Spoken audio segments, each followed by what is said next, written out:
Muy buenas tardes. Rezamos hoy celebrando a San Maximiliano María Kolbe, que es un franciscano polaco que estuvo de misión en el Japón, pero una vez que vuelve a Polonia es arrestado por los nazis, puesto en un campo de concentración en Auschwitz. Ahí ofrece su vida a cambio de la de otro prisionero, porque el otro prisionero tenía mujer e hijos. Y entonces se pone en su lugar.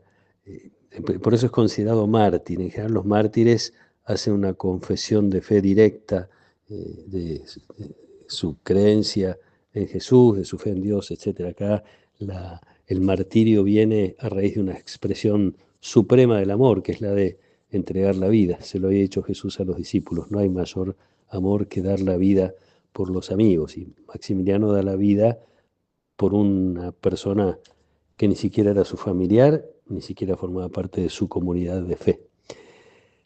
El pasaje que leemos está en el capítulo 18 del Evangelio según San Mateo. Se acercó Pedro y le preguntó a Jesús: Señor, ¿cuántas veces tendré que perdonar a mi hermano las ofensas que me haga? ¿Hasta 7 veces? Jesús le respondió: no te digo hasta 7 veces, sino hasta 70 veces 7. Por eso el reino de los cielos se parece a un rey que quiso arreglar las cuentas con sus servidores. Comenzada la tarea, le presentaron a uno que debía 10.000 talentos. Como no podía pagar, el rey mandó que fuera vendido junto con su mujer, sus hijos y todo lo que tenía para saldar la deuda.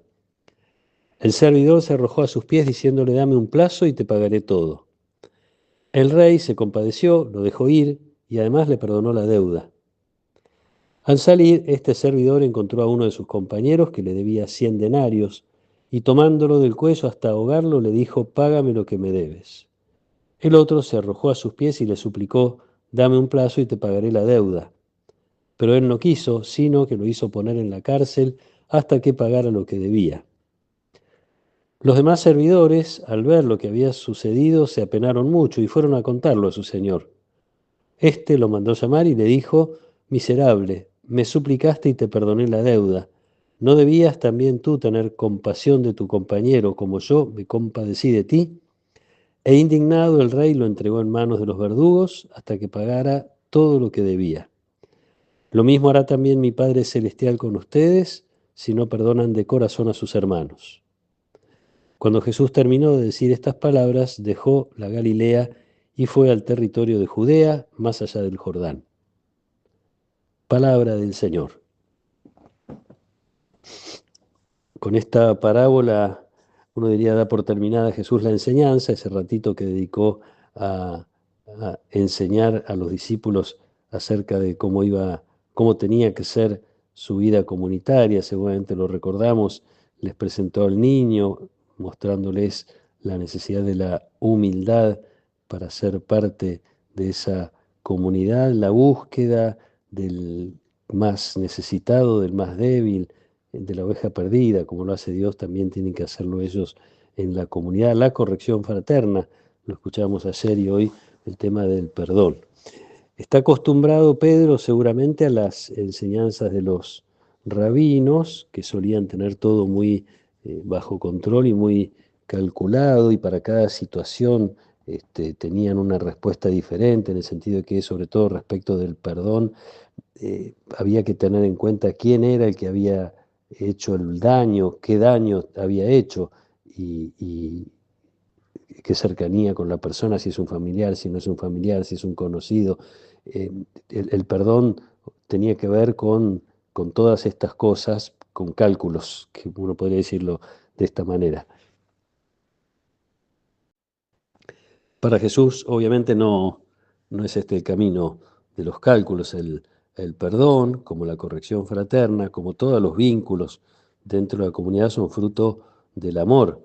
Y el amor es una realidad, una actitud que se lleva en el corazón o no se lleva. Pero quiere decir, no es un recurso al que se puede echar mano cuando lo necesito. El perdón, como el amor al prójimo, es algo que está permanentemente presente en el corazón. Por eso no hay cálculo. 70 veces 7 es una manera de decirle a Pedro que va a tener que aprender a perdonar siempre. Y la comparación que hace con esta parábola es simplemente para señalar la distancia que hay de los 10.000 talentos con los 100 denarios, viene a ilustrar la distancia que hay con el perdón que nosotros recibimos de Dios respecto de el perdón que tenemos que ofrecer. El perdón que yo recibo de Dios me conduce, me abre las puertas de la vida eterna, me abre las puertas a las riquezas de Dios y costó la sangre de Jesús. Más allá de que yo identifique más o menos claramente mis pecados, el hecho de haber sido invitado a compartir la vida de Dios a pesar de todas mis limitaciones y pecados, tiene ese valor.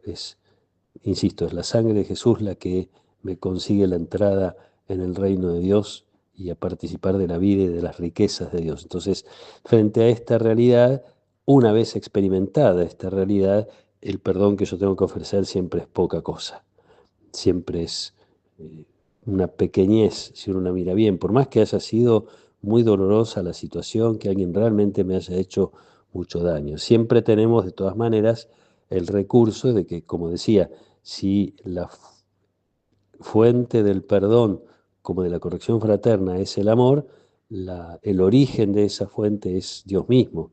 Entonces, es a Él a quien tenemos que pedir la capacidad de perdonar, que es condición para que Él nos perdone. Precisamente el Espíritu Santo nos fortalece para que podamos tener en el corazón el amor de Dios, que siendo capaces de perdonar, recibamos también nosotros el perdón de Dios, que no es la primera vez que Jesús lo pone prácticamente como una condición, lo decimos en el Padre Nuestro. Perdona nuestras ofensas como nosotros perdonamos. Y algunas traducciones incluso dicen, perdona nuestras ofensas porque nosotros perdonamos. Pidamos esta gracia, tener un corazón dispuesto a perdonar siempre, especialmente recemos hoy por esa persona o esas personas que nos han hecho sufrir y que a veces nos cuesta olvidar. Probablemente no las olvidemos, pero sí podemos tener o pedir la fuerza de perdonarlas, incluso hasta de rezar por ellas. Que nos acompañe la protección y la bendición de Dios Todopoderoso, del Padre y del Hijo y del Espíritu Santo. Amén.